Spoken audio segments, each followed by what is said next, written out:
Bismillahirrahmanirrahim. Assalamualaikum warahmatullahi wabarakatuh. Sahabat El-Mikdad yang dirahmati Allah, Alhamdulillah senang banget rasanya kita bisa bertemu lagi di channel ini. Mudah-mudahan pertemuan ini dicatat sebagai amal ibadah dan diberkahi oleh Allah Subhanahu wa Ta'ala. Sholawat serta salam gak lupa kita hadiahkan kepada junjungan kita, Nabi besar Muhammad Shallallahu Alaihi Wasallam, sosok mulia yang selalu kita jadikan panutan dalam setiap langkah hidup ini. Semoga sahabat semua dimanapun berada selalu diberikan kesehatan, umur yang berkah, rezeki yang melimpah, serta dimudahkan segala urusannya oleh Allah. Amin ya Rabbal Alamin. Hari ini kita bakal ngobrolin tentang sesuatu yang penting banget, yaitu surah Al-Fatihah. Sahabat pasti tahu kan, surah ini adalah surah pertama di dalam Al-Quran dan disebut sebagai Ummul Kitab atau induk dari kitab suci kita. Tapi, pernah nggak sahabat berpikir tentang makna mendalam dari surah ini dan apa aja manfaatnya kalau kita hadiahkan Al-Fatihah bukan cuma buat orang lain, tapi juga untuk diri sendiri? Kita bakal bahas topik ini pelan-pelan supaya bisa dipahami dengan sempurna. Jadi, mari kita mulai dari mengenal keutamaan surah Al-Fatihah itu sendiri.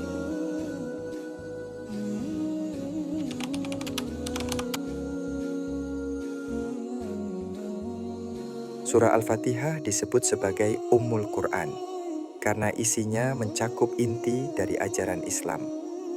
Di dalamnya Allah memperkenalkan dirinya sebagai Tuhan yang Maha Esa, satu-satunya yang berhak disembah.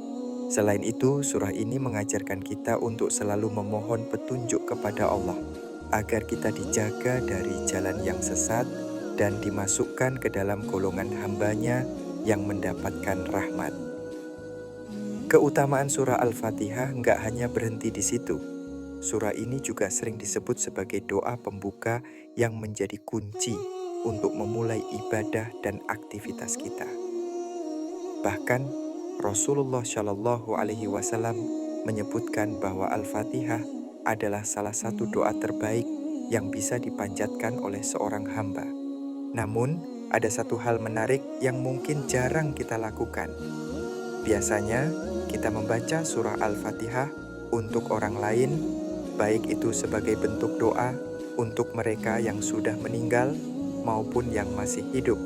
Tapi, pernahkah sahabat mencoba membaca surah Al-Fatihah dan menghadiahkannya untuk diri sendiri?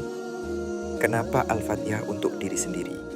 Diri kita ini, sahabat, juga butuh perhatian. Bukan cuma tubuh yang perlu istirahat dan makanan, tapi hati dan jiwa kita juga perlu nutrisi rohani. Nah, surah Al-Fatihah ini bisa jadi salah satu bentuk asupan roh yang sangat penting.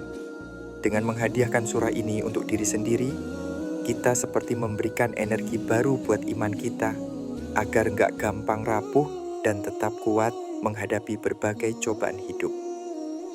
Tata cara menghadiahkan surah Al-Fatihah untuk diri sendiri.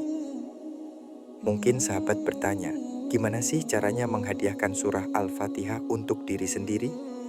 Tenang, caranya sederhana banget dan bisa dilakukan kapan saja. Berikut langkah-langkahnya. 1. Awali dengan niat. Setiap amal yang kita lakukan itu tergantung pada niatnya. Saat bangun tidur, niatkan dalam hati bahwa kita ingin membaca Al-Fatihah untuk menyegarkan jiwa dan mendekatkan diri kepada Allah. 2. Letakkan tangan di dada. Setelah itu, letakkan tangan kanan di dada tepat di area jantung. Ini simbolis banget, seperti kita menyapa dan memberikan perhatian pada diri sendiri. Ucapkan salam dalam hati, misalnya, Assalamualaikum wahai jiwaku, semoga hari ini aku diberkahi oleh Allah dan dijauhkan dari segala keburukan. 3. Baca doa sederhana. Sahabat juga bisa menambahkan doa singkat sebelum membaca Al-Fatihah. Contohnya, Ya Allah, jadikan aku hamba yang selalu bersyukur. Berikan aku rezeki yang berkah. kesehatan yang sempurna, dan hati yang penuh dengan keikhlasan. 4. Baca surah Al-Fatihah. Bacalah surah ini dengan penuh kesadaran dan rasa khusyuk. Fokuskan niat bahwa bacaan ini adalah hadiah untuk jiwa dan hati kita sendiri. 5. Tutup dengan rasa syukur. Setelah selesai, ucapkan Alhamdulillah dan mulailah aktivitas harian sahabat dengan penuh semangat. Keutamaan menghadiahkan surah Al-Fatihah untuk diri sendiri. Menghadiahkan surah Al-Fatihah untuk diri sendiri punya banyak manfaat yang luar biasa.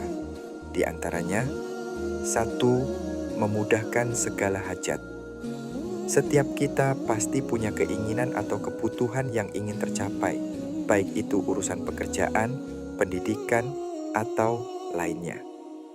Dengan menghadiahkan Al-Fatihah di awal hari, insya Allah, Allah akan memudahkan semua urusan kita di hari itu. 2. Sebagai penawar atau asyifa. Dalam Al-Quran surah Al-Isra ayat 82, Allah menyebutkan bahwa Al-Quran adalah penawar dan rahmat bagi orang-orang beriman. Ini artinya, Al-Fatihah gak cuma bisa menyembuhkan penyakit fisik, tapi juga penyakit hati seperti iri, dengki, atau rasa malas yang sering menghambat kita dalam beribadah. 3. Dilindungi dari godaan setan. Godaan setan itu nyata banget, apalagi saat kita lagi sibuk beraktivitas. Kadang setan masuk lewat pikiran buruk, rasa putus asa, atau ajakan untuk melakukan dosa kecil. Dengan Al-Fatihah, insya Allah kita terlindungi dari godaan ini sehingga hati kita tetap bersih dan terjaga dari dosa. 4. Sebagai ruqyah diri sendiri.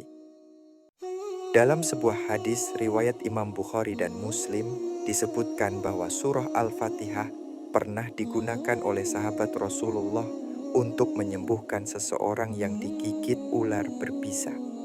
Ini menunjukkan bahwa surah ini memiliki kekuatan sebagai doa penyembuh atau ruqyah. Jadi, kalau kita membacanya dengan niat untuk kebaikan diri sendiri, insya Allah hati dan tubuh kita akan semakin sehat dan kuat. Jadi sahabat, menghadiahkan surah Al-Fatihah untuk diri sendiri adalah salah satu bentuk perhatian yang bisa kita berikan untuk jiwa kita. Ini bukan cuma soal membaca ayat-ayat Al-Quran, tapi juga tentang bagaimana kita memperkuat hubungan dengan Allah dan menjaga hati kita tetap tenang dan bersih. Dengan hati yang bersih, insya Allah segala aktivitas kita akan terasa lebih ringan, rezeki yang kita cari akan lebih berkah, dan nikmat yang Allah berikan pun akan semakin terasa. Jadi, mulai hari ini, yuk biasakan membaca Al-Fatihah untuk diri sendiri dan rasakan manfaatnya dalam hidup kita. Semoga Allah selalu melimpahkan rahmat dan hidayahnya kepada kita semua, serta mengampuni dosa-dosa kita. Sampai jumpa di episode berikutnya, sahabat. Wassalamualaikum warahmatullahi wabarakatuh.